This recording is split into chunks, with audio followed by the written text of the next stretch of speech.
Hey, it's Isla, and you are listening to Not That Kind of CEO. If you're listening to this in January, or basically just any point where life got really loud and really lively, I want you to pause for a second.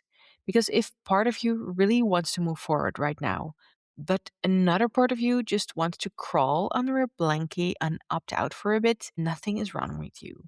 That push and pull that you're feeling, the motivation mixed with resistance, the guilt mixed with exhaustion, the I should be doing more voice fighting with your actual capacity, that's exactly what we're going to talk about today. This is not an episode on how to set better goals. This is most certainly not an episode on how to be more disciplined.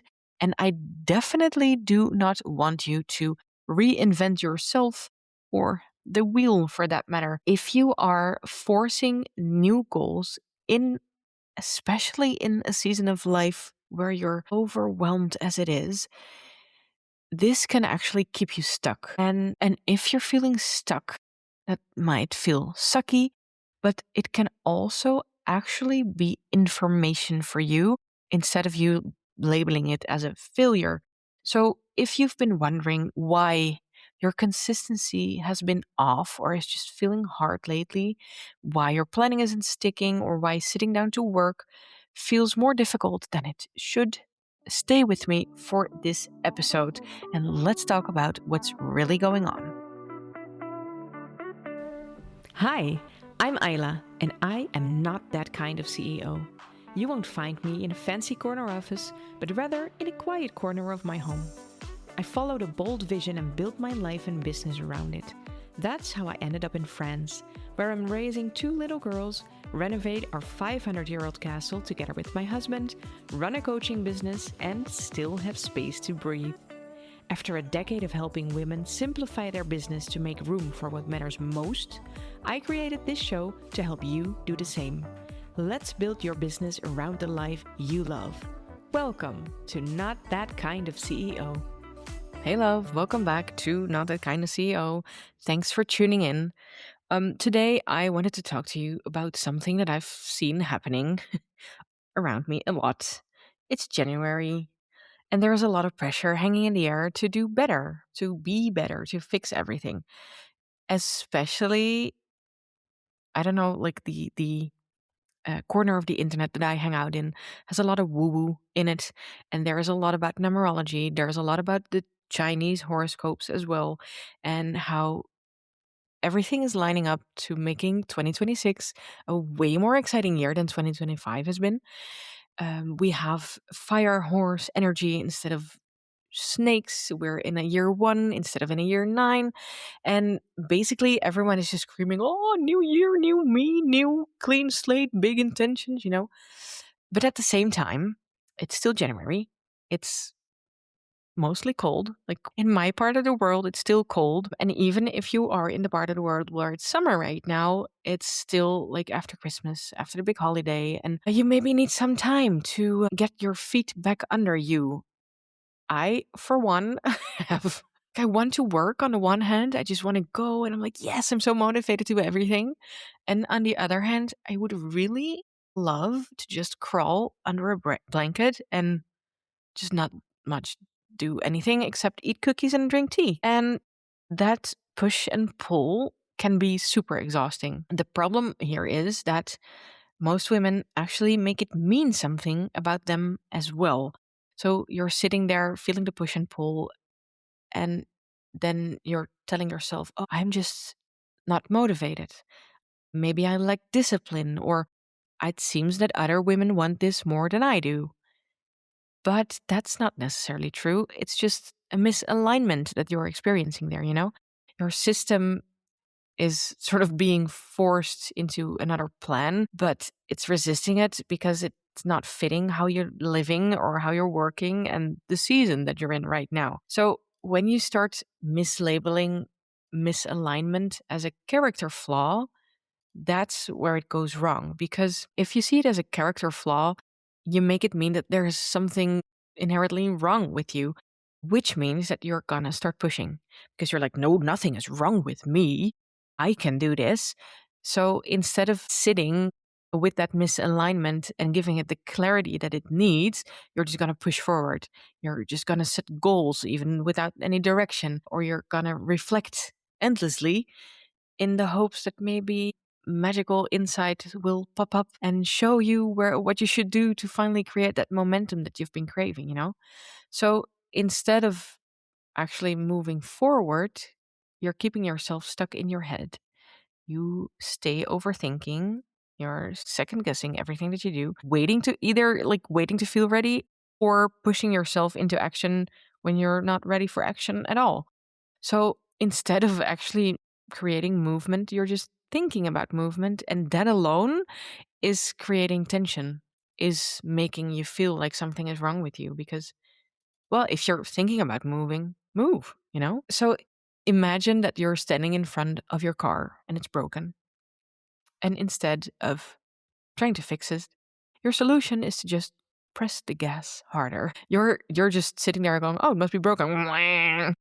And the engine is sputtering and the wheels are spinning and one tire is flat. And when you pop the hood of your car open, it's a mess. But instead of actually inspecting the mess beneath the hood, we're just trying to keep pushing the pedal to the metal and tell yourself, if I really wanted this, you can just push through.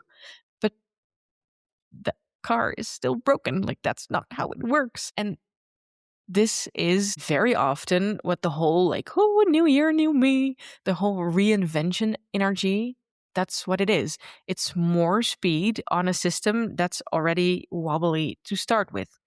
So what you would want to do is pull over and check your engine and realize that the car, aka you, is not slow or not working because it's lazy or unmotivated. It's actually slow because it's just not aligned. And once you fix it, you won't have to force it anymore. The car will actually go.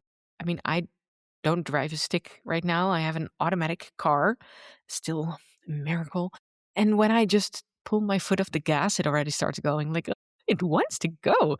So that's where you want to be for you as well. You don't need to be more motivated. You just need to make sure that the system runs properly, and then the only thing you have to do is take your foot off the gas, and there you go. You start rolling again. This is something that you want to do in small steps, baby steps. I do somatic workouts, and the person I chose to teach me is the workout witch. If you don't know her, she's amazing.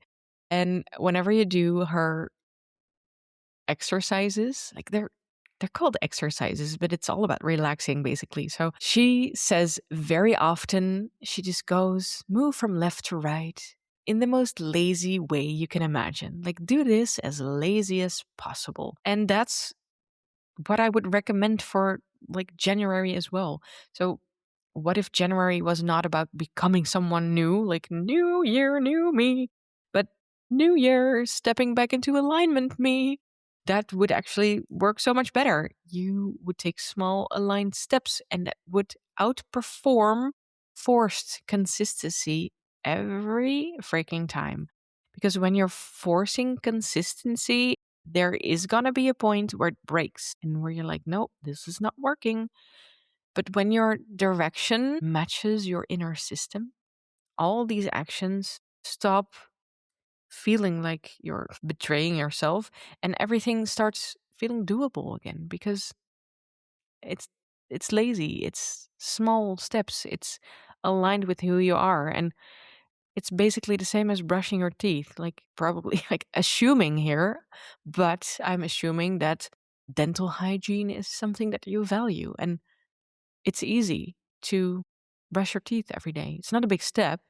It's not like every day you're standing in front of the mirror and going, oh my gosh, I need to clean my teeth. What an undertaking. Oh my God, what a mountain to climb. No, it's part of your routine. It's a small aligned step because you value dental hygiene. So you brush your teeth every day. And that is where momentum comes from. That's why you hopefully have healthy teeth, a healthy mouth, because you do something about it every day. Every day you take a tiny step. So when you start doing this For your work, for your business, it means that you would know exactly what to work on when you sit down instead of just staring at your laptop and either wondering where to start or knowing where to start, but somehow it feels impossible because you're forcing that consistency. So imagine if you're like, okay, I'm gonna post on social. It's 2026. I'm gonna post on social media every day. I can do this. And here you are in like week 3 of January, not even week 2 of January, and you're just sitting. Oh my gosh, I need to post another post today. I don't know, So no, when you take those small as lazy as possible, then stuff like this will start flowing more easily.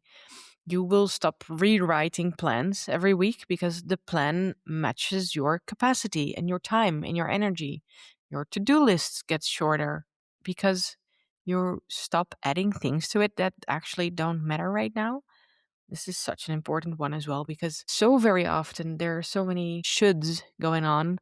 My mentor, James Wetmore, he always says, people are people should all over themselves, and that's very true because if you look around, and as I just said, my whole corner of the internet is just going, yeah, fire horse 2026 year 1, let's do this, boom boom boom. And if you are letting yourself get pressured into that, it's harder to say no to stuff that shouldn't be on your to-do list because you're like, oh yes, everyone's doing it, I should be doing it as well. No, stop adding things that don't matter to you right now, and your life will become a lot easier. You're going to make decisions faster because there's less second guessing and less spiraling, less like, oh, maybe I should do two. I am in a mastermind group and we are doing a social media challenge basically for January where we post every day, and I can see it happen already where people see other people have success on a platform that they're not on. So for example, one of us is on Substack and she's growing her Substack quite nicely, and then someone else is going, I'm not really getting the traction that I hoped for on TikTok. Maybe I should start a Substack as well. And there you go, boop, onto another path. Like, no, stop, stay in your lane. This is not the season to go do all the things at once. Like, take tiny steps. And when you do this, the most important thing is, well, two most important things actually. You're going to get more done in fewer hours because you're not fighting resistance the entire time. And this is so important. That's why I named it, of course, in the two most important things. But if you are taking aligned steps for what you want to do and how you can do it right now in January, then the resistance is gone. Like, how can I even explain this? You have to feel this when you do it, I guess. Because if you just think about the car for a sec again, like if your car is rattling and one of the wheels is not aligned with the other three wheels and your steering wheel is stuck a bit when you steer it to the right, like you have to force it back left, it's going to cost you a lot of energy to get from A to B. While if your car is running smoothly and you only have to lift your feet off the gas, your foot, probably not feet, unless you're really weird driving a car. So you take your foot off the gas and you just roll from A to B, like you give some extra gas and poof, there you go, from A to B in a breeze. Like you're not fighting the whole system while you're getting there. It's going to be so much easier. And the second most important thing is that the result you'll have at the end of the day is that you'll feel calmer because the day, even if it wasn't perfect, you focused on the right things. And this has really been happening for me this month because I am very New Year, new me. Like I love me a good New Year's resolution. And when I was younger, I would try to reinvent myself every year and I would just go, yes, new year, new chances. Mind you, my birthday is at the end of June and I would also do like a spring cleaning. And then in September, I'd go like, oh, yes, back to school, new school year. So I have 4 points in a year where I just go, yes, let's do this all over again. And I love that energy Maybe it's my natal chart. I have my sun, moon, and rising. They're all cardinal signs. So I have a lot of like, go, let's do this. That's the energy that I was born with. And I love that energy. But sometimes, like right now, is not the moment to go do that. I'm a mom of two little kids. I'm renovating a castle. I'm running a business, growing a business. And there's a lot going on here. So there are a lot of days that aren't perfect. Last Friday, for example, my youngest stayed home from school and she tripped over my foot, fell on a pen, and the pen ended up in her chin and she needed stitches. And it's horrible. Like, I was just so glad that the pen got into her chin and not into her like carotid artery or her eye. It was actually the first thing that she said to her big sister when she saw her at the end of the day. I warned Juliet, my eldest. I said, "Pay attention. Milou has a big bandage on her chin, so don't get scared. I'll explain to you what happened later, but I think she wants to explain it to you herself first." So Juliet climbed into the car and she saw Milou with the big bandage on her chin. And Milou just said, "I fell onto a pen, and Mama was really glad it didn't go into my eye." I was like, "Yeah, you got that right." So if sorry, I'm getting off track here, but the point is, days are gonna day, life is gonna life.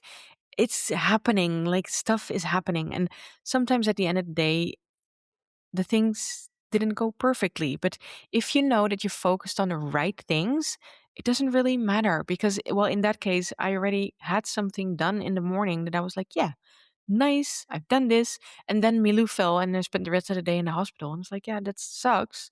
I'm losing a lot of hours here, but it's okay. Like, my plan is still being followed, and I already did some things that helped move my needle, if you will. So if you're like, oh, this sounds lovely, I would want to embody this aligned energy as well, as lazy as possible, still move forward, but honor the season that I'm in. There are a few things that you can do.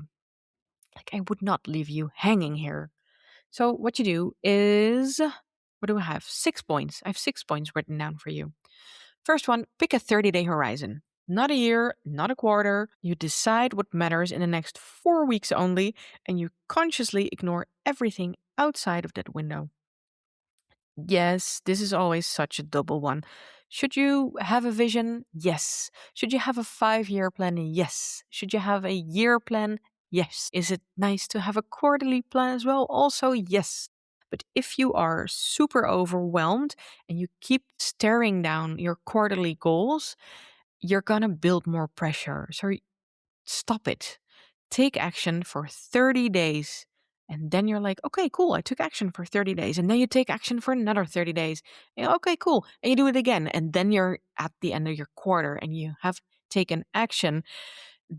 I always compare this with climbing a mountain. When I was younger, I tended to do this a lot. Where I was like, big project, big, oh my God, such a big mountain. How am I going to get on the top of the mountain because it's so big? And you just climb the first 5 meters. And you just go, oh, I'm already 5 meters up. I guess I just climb five more. And before you know it, you're at the top.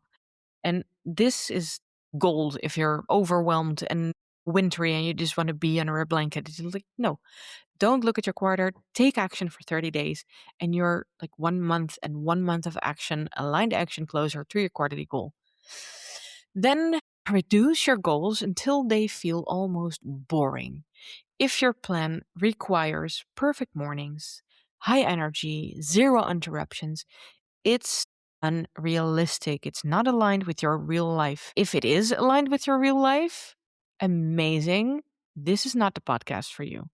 This is a podcast for women who are juggling it all, who are running a business, who are mothering little kids, and who are carrying the mental load, taking care of their husbands, finding the time to be healthy, stay in shape, get in shape, eat healthy, have a social life. Like, we have everything going on. Our days don't have perfect mornings. We don't constantly have high energy, and we most certainly don't have days with zero interruptions. This is like hustle bro culture, and it's not what you're living. So reduce your goals until they feel almost boring. I like it when business is boring because that means that it's doable and you can get your fun from the niche that you're in, from like get your happy from the women that you serve or the clients. Like I'm serving women, not saying that you are serving women as well, but you know, get your kicks from the outcome, from the impact that you're making, from the time that you spend with your family. Don't try to get your kicks from setting impossible goals for you to obtain and creating new systems and doing things new in a new way every time that you do them again. No, just repeat things, automate things, delegate things, make your business boring, reduce your goals until they feel almost boring.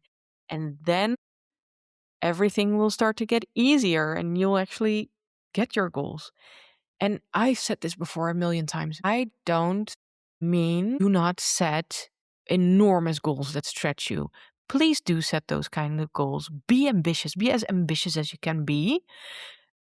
This is your overarching goal. Become the millionaire. Serve the millions of women. Write the best-selling book. Be the person known for whatever you do in your niche. It's something that you will get. You're just not getting it this month. So the goal that you're setting right now is going to be boring, but it's going to help you move forward to that big, hairy, audacious goal that you have in the future. A third thing that I have for you: start noticing where you're forcing yourself. If a task that you're doing creates instant resistance every time that you sit down, pause and ask yourself why before you're going to push through. Because resistance is not a flaw, it's information, it's data. Your system is giving you something to work with.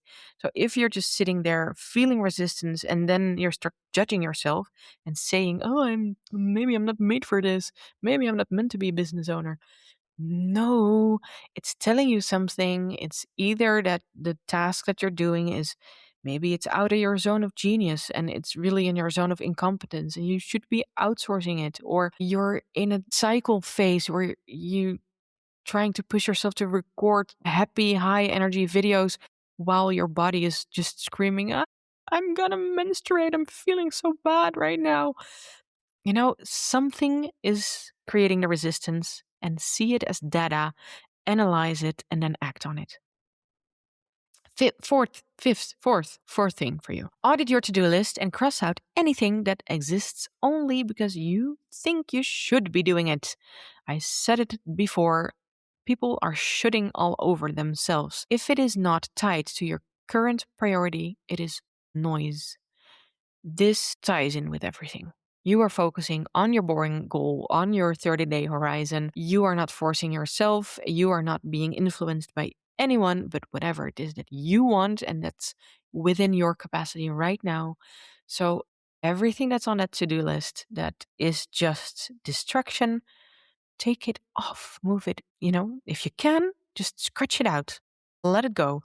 If you can't, move it. If you can't move it, give it to someone else. Do it. You'll feel better in the end. I'm now thinking of a few things myself, like, I could really ask my husband to do this for me. The fifth thing now, actually, set a visible stopping point for your workday, not because your list is done, but your capacity is done. So this is such an important one. There is a socially acceptable working hour day. And if you're deviating from that, you suck. You are lazy. You are like a blemish on society. And I actually had a conversation that aired last week with Sarika, and it's a really great episode. Go listen to it. She's such an inspiration. And one of the things that she mentioned in her daily routine was a nap. She has a daily nap in her routine. Like that's something she does every day. And she said, I'll take a 10-minute nap and I'll be more refreshed than whenever I had a coffee. I was like, yes, that makes so much sense. But it's so not done. Like when you're a new mom, okay, because you nap when the baby naps. But then when your baby stops napping, somehow you should stop napping as well. because napping is for old people. For old people, napping is for babies. And that sucks. So we have this whole socially acceptable view of what a day should look like. And maybe you're going, oh my gosh, my kids are in school and I only have from 9 till 4 until they get back. So this is my working day and I'm going to fill it from 9 till 4 and I'm going to be working from 9 to 4. I'll stop whenever my list is done or my working hours are done. But you are not taking your capacity into account. If you're feeling under the weather because it is the winter and you have a virus, or your cycle is acting up, or you have just had two sick kids at home and it is your first day when they're back in school, or the long vacation has just ended and you're like, oh my gosh, I need to reel back from this. Your capacity is not aligned with your workday. That's not necessarily the case. So, what happens when you push through because you're like, oh, I need to make the most out of this day? Tomorrow, you're gonna feel even more drained because this is like the low grade guilt that is pushing you forward. You're just going, oh, I really should be. I no, it's 2 o'clock on a Tuesday. I cannot stop working right now. That's just and encrypts the guilt. But you are an entrepreneur for the freedom. And if your capacity is shot, it will be so much more useful for you to actually take the rest and say, you know what, I'm done for today. And tomorrow's you will thank you very much because tomorrow you will have that energy. While if you're going to push through today, you won't make the most out of today because you're already over your capacity. So everything is just forced out. And then tomorrow you're extra tired. So stop setting days as and lists as the end, but just your capacity as the end of your workday. Okay, the last one I have for you, the sixth I have, is end every day by naming one thing that you did that actually mattered. I call this the ta-da list. Instead of a to-do list, this is a ta-da list. I actually was known for this back in the day when I was a VA and I was on Instagram on my personal account. I did a lot of stories about my days as a VA. And one of the things I posted every day, because this is what stories are for, like people are posting a cute selfie, like a cute mirror selfie, and like, today has this on my agenda. I'm going to do this, I'm going to do that. I am guilty of this as well. It's just because you want to show your audience what you're up to and that you're a normal person who has a normal life and a normal to-do list. But for yourself, like for your audience, that might actually work. But for yourself, not fixating, I should say, on the to do list, but on the ta da list, actually retrains your brain to see progress instead of lack. Because very often at the end of the day, we're going, oh, I actually had wanted to do this and this and this and this and this and this for my to-do list as well, but I didn't. And so now I have to move that to tomorrow. And tomorrow I already had a full to-do list. And you're just looking at stuff that lacks scarcity, just going, oh, everything sucks. I don't have a lot of time. I don't have enough time. And I'm not good at this. And there you go, judging yourself again. So instead, pick one thing. Like, it doesn't have to be a ta-da list. You could just name one thing at the end of the day, acknowledge yourself for doing that one thing that actually mattered, that helps you move forward towards the goal, and that you know is getting you somewhere in the end. And this will also, like, it retrains your brain to see the progress, but it also helps you pick tasks that actually help you move forward. Because when you do this for a few days, and you have a to-do list, and in the morning you sit down to work, you actually start to want to pick the one task that you know that you'll be proud of at the end of the day, instead of getting sucked into answering emails or scrolling on Instagram or whatever it is that you do. But you actually want to do something that matters because you're like, ooh, this is going to be so much fun at the end of the day when I go ta-da. So, okay, these are all things for you to make it lazy January, to set new goals and start moving forward in a way that is aligned with your current season. And if you are now listening to this and thinking, okay, I can feel that something's off. Whatever Ayla is talking about sounds really nice, but I don't quite know how to do this on my own. That makes complete sense because awareness is the first step, but clarity doesn't always land when you're sort of still inside the noise that is your life, that can be your life. And that is why I created the WTF Reset. WTF, where the fuck should I even start? It's not another program that is telling you to do more or optimize harder or reinvent yourself because it's January. Nope. It's a free 5-day experience, 5 days designed to help you slow things down just enough to actually see what's happening beneath the overwhelm. And we're going to be looking at your vision and your time and your goals and everything that is just making sure that you're aligned with what you're doing right now, your capacity right now, so you can stop guessing and actually gain momentum.